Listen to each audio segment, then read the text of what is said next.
بسم اللہ الرحمن الرحیم۔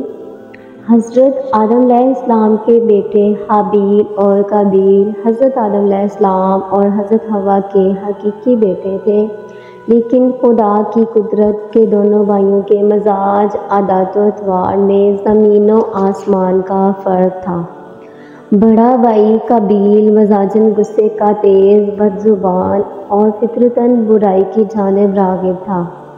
حسد، بغض، سرکشی، تکبر اور انتقام کا جذبہ اس کی سرشت میں شامل تھا، اور اس کا ذریعہ معاش کھیتی باڑی تھا، جبکہ چھوٹا بھائی حابیل نیک سیرت، متقی، پرہیزگار، منکسر المزاج اور عاجز انسان تھا۔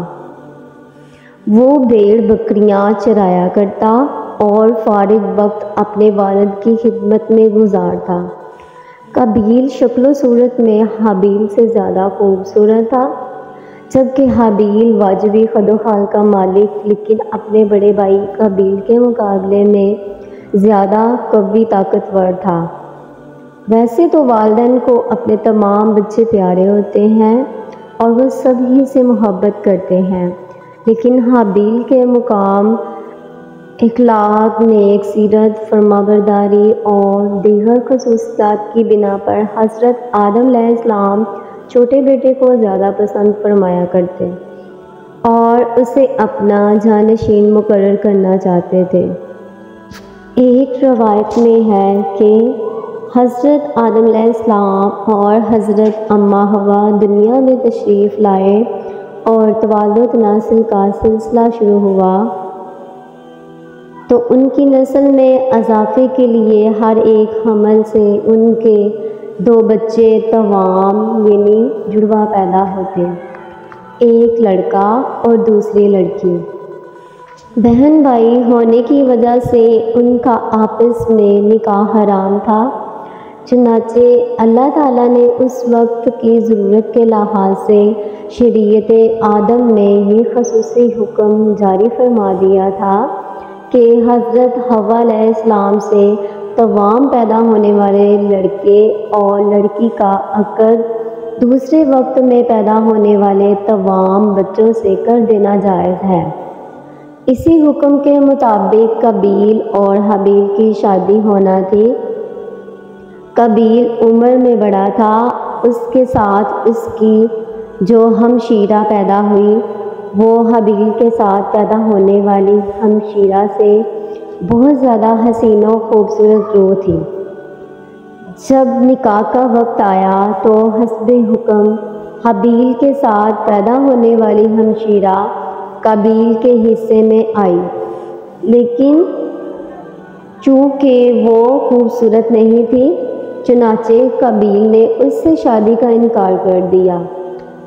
وہ اپنی سگی ہمشیرہ سے شادی کا خواہش مند تھا۔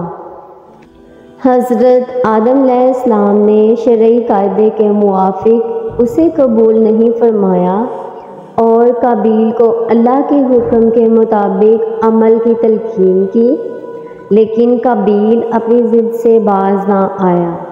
بڑا ہونے کی وجہ سے قابیل خود کو والد کا جانشین سمجھتا تھا، لیکن وہ حابیل کے تعلق سے والد کے خیالات سے واقف تھا۔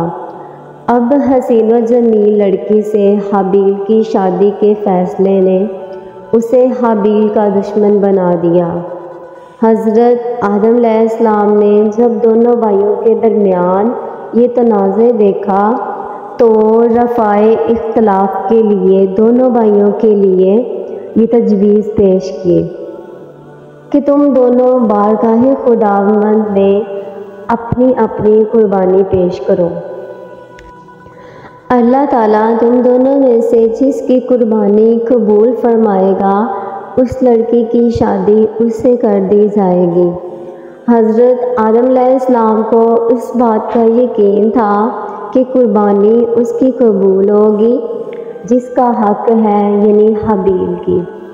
اس زمانے میں قربانی قبول ہونے کی ایک واضح اور کھلی علامت یہ ہوتی تھی کہ آسمان سے ایک آگ آتی اور قربانی کو کھا جاتی اور جس قربانی کو آگ نہ کھائے تو اس کے معنی یہ ہوتے کہ وہ قربانی اللہ کے حضور قبول نہیں ہوتی۔ چنانچہ دونوں نے قربانیاں پیش کی۔ حابیل بکریوں والے تھے، چنانچہ انہوں نے ایک نہایت عمدہ، خوبصورت اور فربہ بکری راہ خدا میں قربانی کے لیے پیش کی۔ قابیل کھیتی باڑی کرتا تھا، لہٰذا اس نے فضول اور ردی فصل کا ایک گٹھا قربانی میں دیا۔ اللہ نے حابیل کی قربانی قبول فرما لی، مگر قابیل کی قبول نہیں ہوئی۔ اس زمانے میں قربانی کی قبولیت کی علامت یہ ہوتی تھی کہ آسمان سے ایک شعلہ نیچے اترتا اور وہ قربانی کے لیے پیش کی گئی شے کو جلا کر بھسم کر دیتا۔ اس کا مطلب یہ تھا کہ اللہ نے قربانی قبول فرما لی۔ یہ دیکھ کر قابیل غضبناک ہو گیا اور حسد کی آگ میں جل کر بولا، میں تجھے جان سے مار ڈالوں گا۔ حابیل نے کہا، بھائی جان، اس میں میرا کیا قصور ہے؟ یہ تو اللہ تعالیٰ کا قاعدہ ہے کہ وہ صرف اپنے متقی بندوں کی قربانی قبول فرماتا ہے۔ اگر آپ مجھے قتل کرنے کے لیے اپنا ہاتھ چلائیں گے تب بھی میں آپ کو قتل کرنے کے لیے اپنا ہاتھ نہیں چلاؤں گا، کیونکہ مجھے تمام جہانوں کے پروردگار اللہ تعالیٰ کا خوف ہے۔ اگر آپ اس انتہا تک پہنچ جائیں گے کہ مجھے قتل کر ہی دیں گے تو آپ اپنے گناہوں کے ساتھ ساتھ میری خطاؤں کا بوجھ بھی اپنے سر اٹھائیں گے۔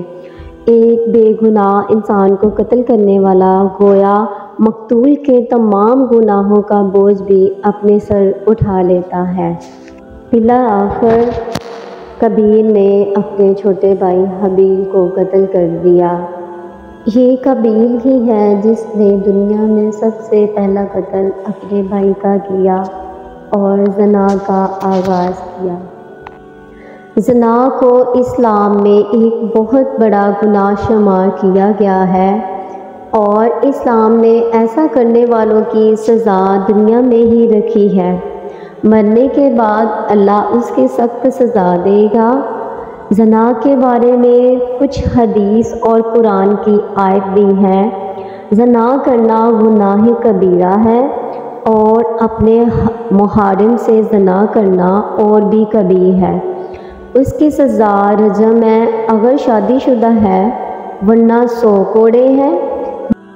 مگر آج کل حدود کا نفاذ نہیں، اس لیے ایسے شخص کو صدق دل سے توبہ استغفار کرنا چاہیے۔ ایسا شخص اگر اپنے فعل پر نادم ہو کر توبہ استغفار کرے اور آئندہ ایسی حرکت نہ کرنے کا عزم کرے تو اللہ تعالیٰ کی ذات سے قوی امید ہے کہ اس کی توبہ قبول فرما لے گی۔